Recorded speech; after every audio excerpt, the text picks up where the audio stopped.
Question 25. In a research study, participants were asked to record the number of minutes they spent watching television and the number of minutes they spent exercising each day over a period of 3 months. The averages for each participant were recorded and graphed. Describe the bivariate dataset in terms of its form and direction. So its form, we can see, is quite linear, right? This doesn't curve, this isn't a parabola, it's pretty much a straight line, right? The data is a bit spread out, but it's a straight line. So the form is linear. The direction is going to be negative because it's decreasing as the x increases. So this is negative. Now for part B, it says the equation of the least squares regression line for this data set is y equals 64.3 minus 0.7x. Interpret the values of the slope and y-intercept of the regression line in the context of this data set. So for the slope, if we go back up, the slope, I like to think of it because the slope is the gradient and it's multiplied by the x value. For every one x value we go across, if the slope was minus 0.7, it means we're reducing the y by 0.7. So for every minute somebody watches television, the amount of time they exercise per day is going to decrease by 0.7. So we can write that as our answer. So slope is for every minute they watch TV, they reduce their exercise time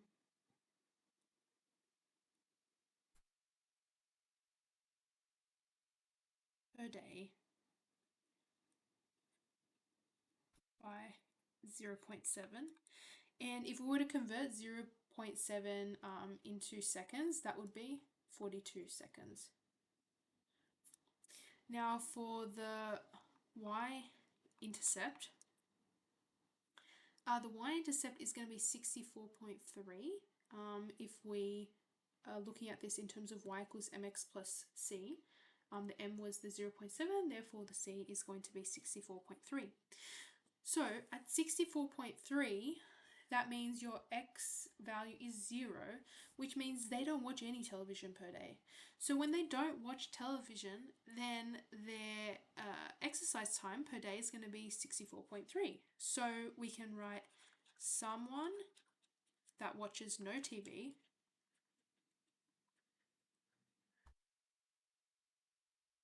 exercises for 64.3 minutes. And if we convert that to hours, minutes, seconds, it's 1 hour, 4 minutes, and 18 seconds per day. Now part C, it says Joe spends an average of 42 minutes per day watching television. Use the equation of the regression line to determine how many minutes on average Joe is expected to exercise each day.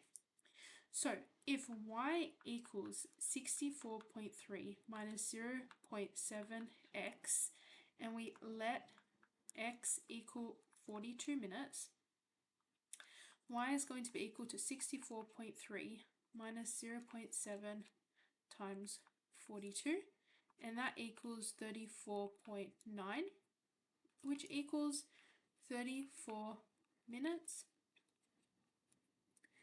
and 54 seconds. And finally, part D, explain why it is not appropriate to extrapolate the regression line to predict the average number of minutes of exercise per day for someone who watches an average of 2 hours of television per day. Now, there's a specific word I want to pay attention to. This says extrapolate. Now, there's 2 words that we can use, extrapolate or interpolate. Extrapolate means we use this data to find another point of data outside of the data we've collected. Interplay means that we try and find a data point that's very much within the data set that we have recorded. So we're looking for this outside point here, is basically what they're asking, and why it's not valid. Now, the average minutes per day watching television in this set of data they've given us goes up to 60, which is 1 hour. So if we were to use the equation and put in 2 hours, which is 120 minutes, let's see what we get. So y equals 64.3 minus 0.7 times 120. So if we do this and we put it into our calculator, you are going to get minus 19.7 minutes. Now, how do you get minus 19.7 minutes of exercising? Like, what are you doing in order to do the opposite of exercise? It's not a realistic response to the data set, right? So now we have to find a way to put that in words. And you basically need to say that it's impossible to get a negative number for this context of the question. So then we can say from the regression line, which is that formula above, from the regression line, 120 minutes of TV time would equate to minus 19.7 minutes of exercise, which doesn't make sense.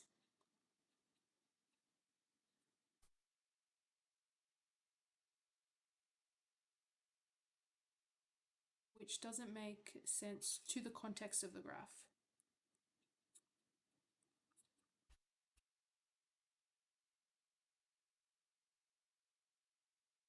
Basically, you can't have negative exercise.